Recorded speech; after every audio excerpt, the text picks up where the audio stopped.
প্রিয় শিক্ষার্থী বন্ধুরা, আমি এই অঙ্কের সমাধানটা দিয়েছি। এখন আমরা সমাধানটা কিভাবে হলো সেটা ব্যাখ্যা করে বোঝার চেষ্টা করব। তো আসুন আমরা ব্যাখ্যা শুরু করি। দেখেন 30% মানে 3/10 এ সমান সমান অ্যান্ড 0.25% অফ বি।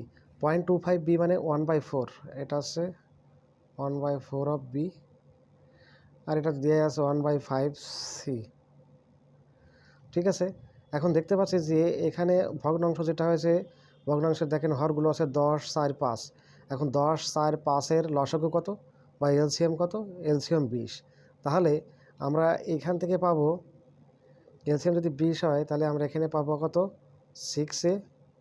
এখানে পাবো কত? 10 যদি হয়, তাহলে এখানে পাবো হচ্ছে বি সমান সমান 5b পাবো, এবং সি পাবো কত? 4c পাবো।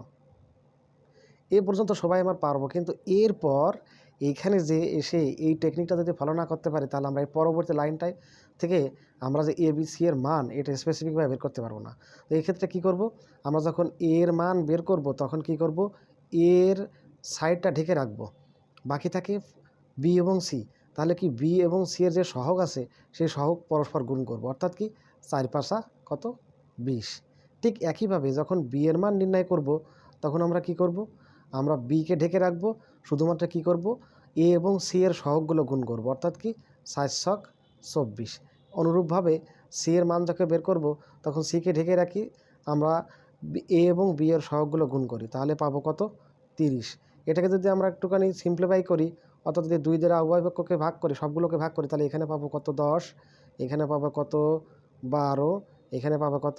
15। অর্থাৎ কি আমরা এই যে সহজ উপায়ে দেখতে পারলাম যে এখানে এ বি এবং সি এর যে রেশিওটা সেটা 10, 12 এবং 15। ধন্যবাদ।